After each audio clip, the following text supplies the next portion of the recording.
Welcome student. This video is associated with the class 10 geography chapter 1 resources and development. In previous video we have already discussed about the resources of India, its type, its problem, its conservation, its type and all those things.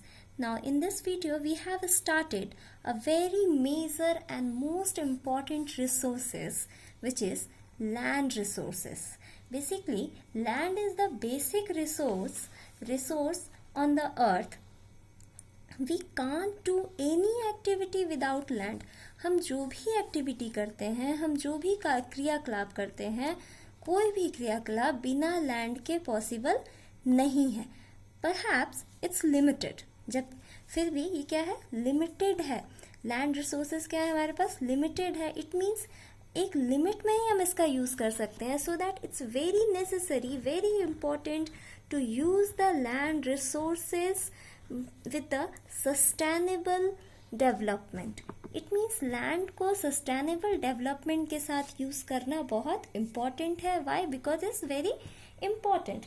हम किसी भी activity, land जो है वो हमारे लिए काफी ज्यादा इम्पोर्टेंट है. ये एक नेचुरल रिसोर्सेस है जो कि काफी महत्वपूर्ण है. हमारी सारी एक्टिविटी, चाहे वो ट्रांसपोर्ट हो, चाहे वो कम्युनिकेशन हो, एग्रीकल्चर हो, इंफ्रास्ट्रक्चर हो, बिल्डिंग हो, या फिर फैक्ट्रीज हो, ये सारी एक्टिविटी हम कहाँ करते हैं, लैंड पे करते हैं. But it's limited. तो हम देखते हैं कि how much percentage land we have on the earth. So we have in whole earth 43% of the land as plain. 43% क्या है, प्लेन की तरह हम इसे यूज करते हैं. इट मीन्स 43% लैंड पे, अर्थ में जितना भी लैंड है, it means it about nearly 3/4 of water and 1/4 of the land area we have. It means हमारे अर्थ पे, पूरे अर्थ का 3/4 क्या है, वाटर है और 1/4 लैंड है. इस 1/4 का यानी 29% ऑफ द लैंड का, हमारे पास 29% का 43% क्या है, प्लेन है, which is usable for agriculture. Okay. And 30% land is as a mountain range and 27% as a plateaus. Plateaus are basically is a found of minerals and fossil fuels. And also the mountains are very important for us. Mountains are the storehouse of the minerals, storehouse of the water, and also it's used for the tourism. So it's very important.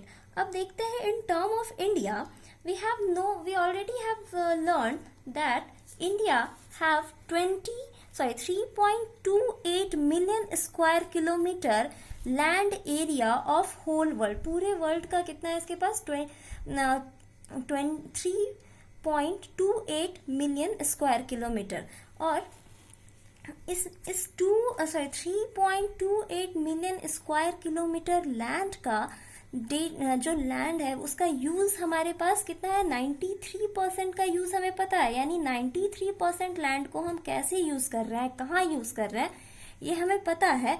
But in some area like in Assam and POK, it means Pakistan occupied Kashmir, and some area occupied by China. तो इन region में हमें land का uses नहीं पता है. Why? Because इन region में land से रिलेटेड सर्विस नहीं हो पाई हैं in special circumstances, due to some special circumstances.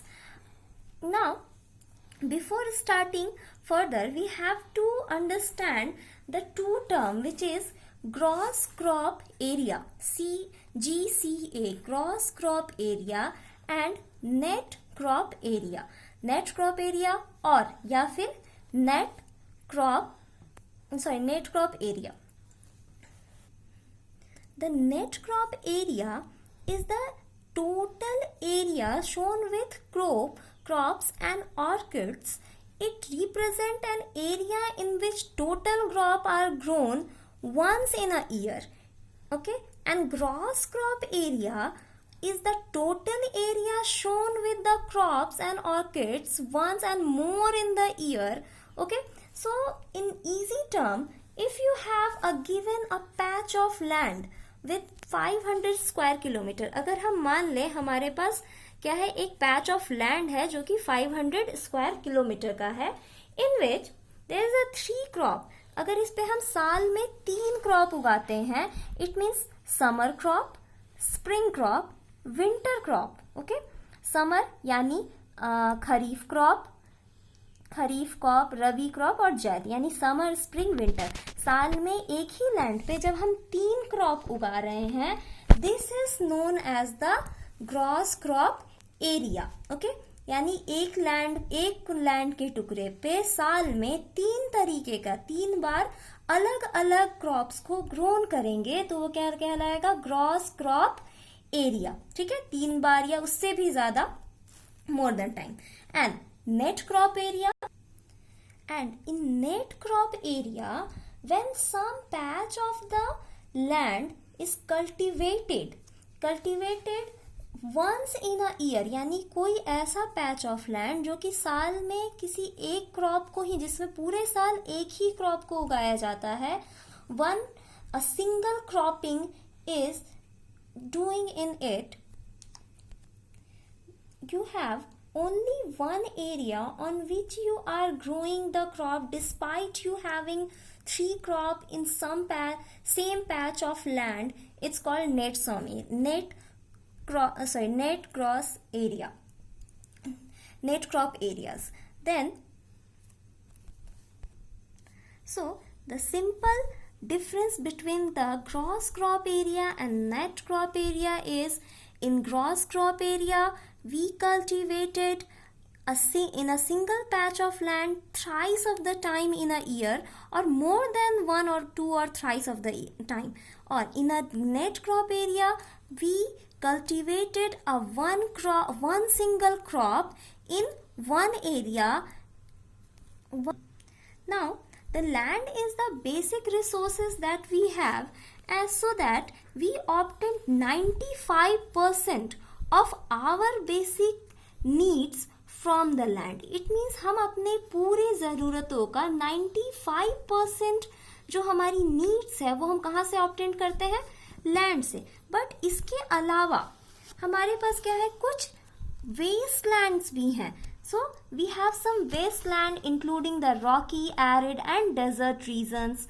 And if we talk about the forest area, because some of the land is covered under the forest area, so as per the National Forest Policy in 1952, okay, National Forest Policy in 1952, always remember, we targeted that India have a forest land which is 33%. हमारे पास कितना forest land होना चाहिए, 33%. We still working to achieve this goal, because now we have only 21% of the area cover under the forest. So let's quickly see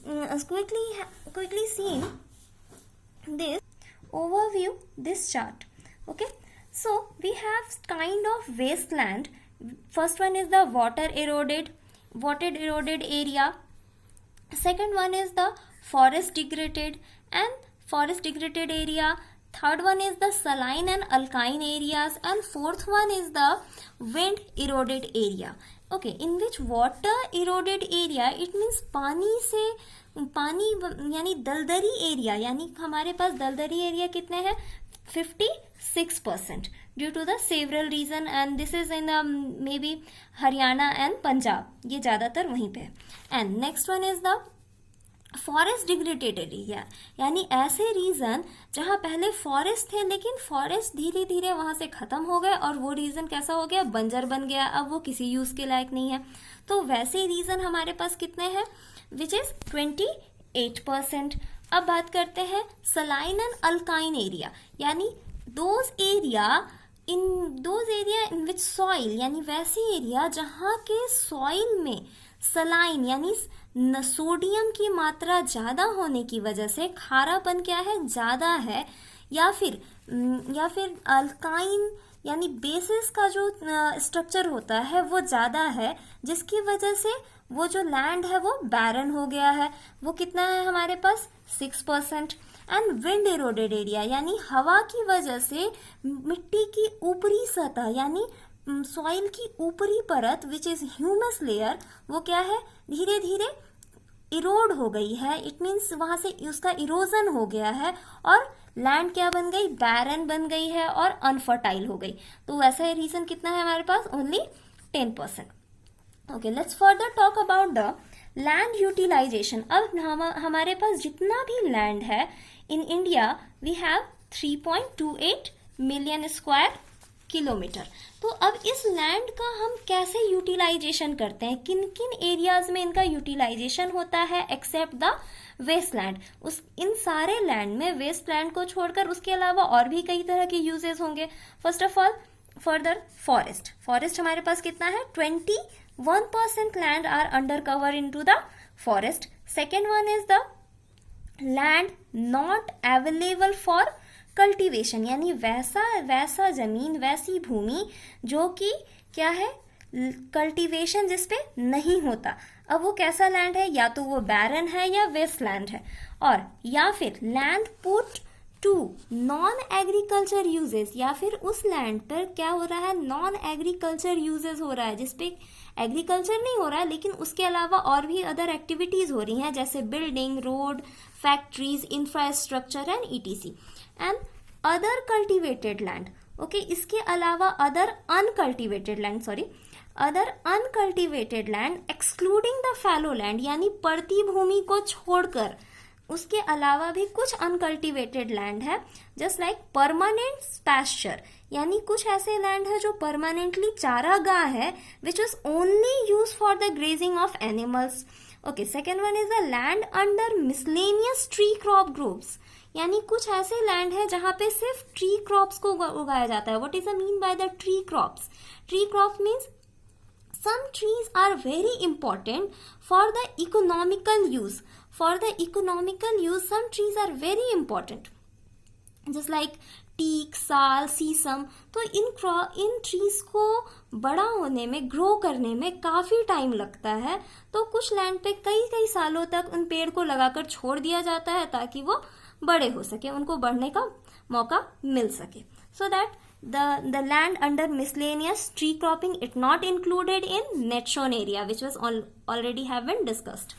Okay, next one is the cultivable wasteland.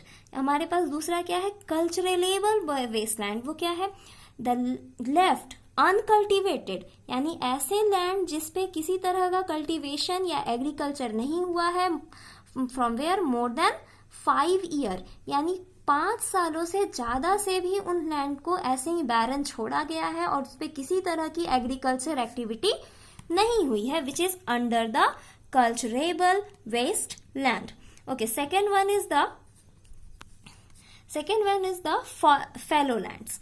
Fellow lands is the पड़ती भूमि यानी खाली जमीन। कैसा पड़ती भूमि है हमारे पास? First one is the current fallow land which is left without cultivation from 1 or less, मतलब वैसी पड़ती भूमि जिसको 1 साल या उससे कम समय से बिना एग्रीकल्चर किए, बिना किसी कल्टीवेशन किए छोड़ा गया है, which is the current fallow lands. Okay, second one is the other current fallow lands. उसके अलावा और भी पड़ती भूमि किस तरह की है, which is the left uncultivated from past 1 to 5 year यानी ऐसा लैंड जिसको 1 साल से 5 साल के अंदर क्या किया गया है, अनकल्टिवेटेड छोड़ दिया गया है।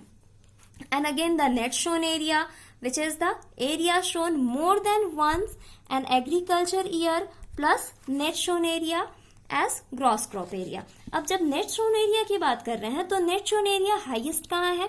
It 80% in Punjab and Haryana यानी पंजाब और हरियाणा में पूरे साल में क्या होता है, सिंगल क्रॉपिंग की जाती है लैंड्स पे।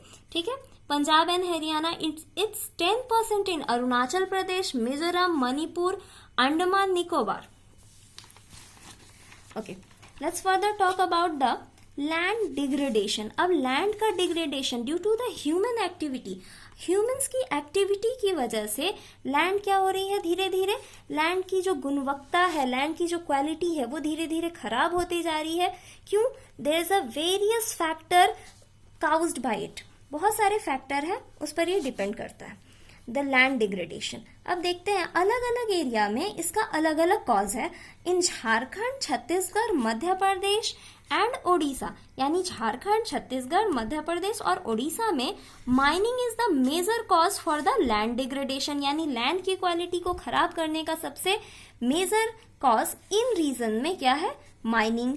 And Gujarat, Rajasthan, Madhya Pradesh, Maharashtra, over grazing, यानी लैंड की ओवर ग्रेजिंग करना किसके द्वारा, एनिमल्स के द्वारा, यहाँ मेजर कॉज है for the land degradation. In Punjab, Haryana, western Uttar Pradesh, over irrigation, यानी ओवर इरिगेशन करने की वजह से जो मिट्टी है वो क्या हो रही है, बहुत दलदली होती जा रही है, जिसकी वजह से लैंड क्या हो रहा है, डिग्रेड हो रहा है, लैंड की क्वालिटी खराब हो रही है। In Punjab, Haryana, western Uttar Pradesh. Okay, now this is the last topic for today. Mitigate land degradation, यानी लैंड डिग्रेडेशन को कम करने के लिए हम क्या कर सकते हैं, what we have to do for the reducing the land degradation. So first one is the, there is many factor. First one is the afforestation. Afforestation means we have to planted a tree. Just suppose this is the two patch of land, this is the forest. So in the process of afforestation we left the forest, हम forest को पूरी तरह से छोड़ देंगे ताकि ये जो natural resource है ये बना रहे। And in this patch of land for the first 10 year we grow the some tree which has a economical value in those area. Okay, फिर again next 10 of the year, again in this row we have grown a tree which have a economical values. Again for 10 year which have a grow some tree. Okay, then 10 year and 10 year. After 30 year these patch of land ready for use.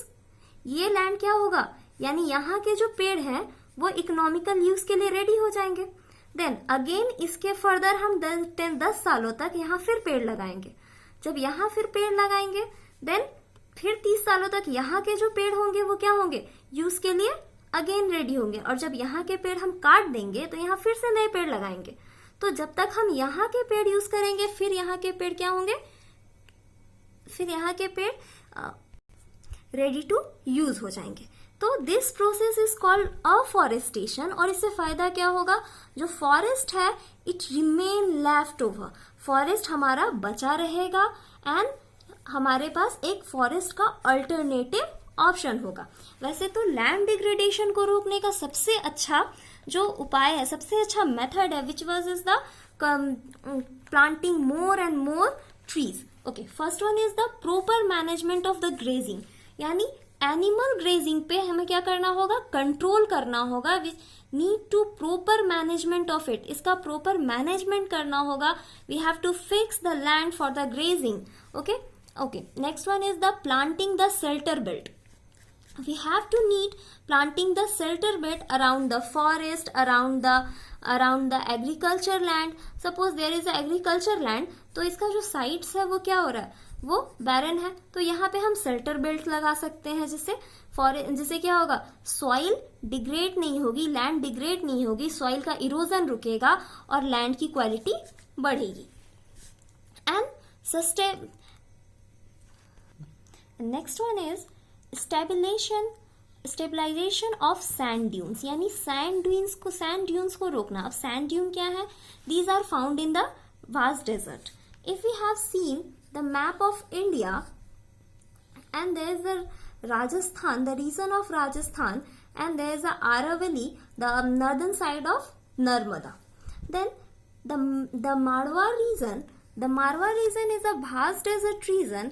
तो यहाँ के जो sand dunes हैं ये क्या होंगे, with the wind transfer होंगे कहाँ पे, मेवाड़ रीजन में। तो इस सैंड ड्यून का जो ट्रांसपोरेशन है इसको रोकना, क्योंकि अगर ये यहाँ ट्रांसफर होते हैं then it affected the land, then it affected the agriculture of that land. अगर हम इसको स्टेबलाइज कर लें, यानी इसको हम यहाँ किसी तरह से मारवाड़ रीजन में रोक दें, देन क्या होगा, ये सैंड ड्यून यहीं रह जाएंगी और यहाँ का जो लैंड है यानी मेवाड़ रीजन का जो लैंड होगा ये डिग्रेड होने से, इसकी क्वालिटी खराब होने से बच जाएगी। That is the stabilisation of sand dune. Okay, management of wasteland. As we have seen that we have lots of wasteland. If any method we have able to manage these wasteland, then हम क्या कर सकते हैं, काफी सारा land जिसको हम proper तरीके से यूज कर सकते हैं for infrastructure, agriculture, building and other thing. And control of mining activity. We should have to control the mining activity, क्योंकि क्या होता है जब हम mining activity करते हैं, mining में क्या होगा, if we starting the open cast mining, हम land खोदते हैं, फिर यहाँ से निकालते हैं, फिर यहाँ से हम जो मिनरल्स निकालते हैं, उसके बाद इस लैंड को हम हॉलो छोड़ देते हैं। तो इन सारी चीजों को कंट्रोल करना, ताकि ये जो हॉलो लैंड था ये क्या हो गया, ये पूरी तरह से वेस्ट हो गया। तो इस वेस्ट लैंड को बचाने के लिए हमें क्या करना होगा, माइनिंग एक्टिविटी को कंट्रोल करना होगा, इसको ज़्यादा सेफर बनाना होगा और इसको सस्टेनेबल तरीके से करना होगा, ताकि लैंड जो है उसकी क्वालिटी खराब होने से बच सके, लैंड का इरोजन, लैंड का इरोडेशन ना हो। And the proper discharge of disposal of industrial effluent and waste, यानी हम क्या करते हैं, इंडस्ट्री से निकलने वाला जो वेस्ट होता है उसको कहीं भी फेंक दिया जाता है। They have lots of chemical, lots of pollute which pollute the land and the lead the major cause for the land degradation. So हमें इसे प्रॉपर डिस्चार्ज एंड डिस्पोजल देना चाहिए, ताकि जो लैंड है वो पॉल्यूशन से बच सके। Okay class, this is for enough for today's class. The assignment will given you. Okay, thank you.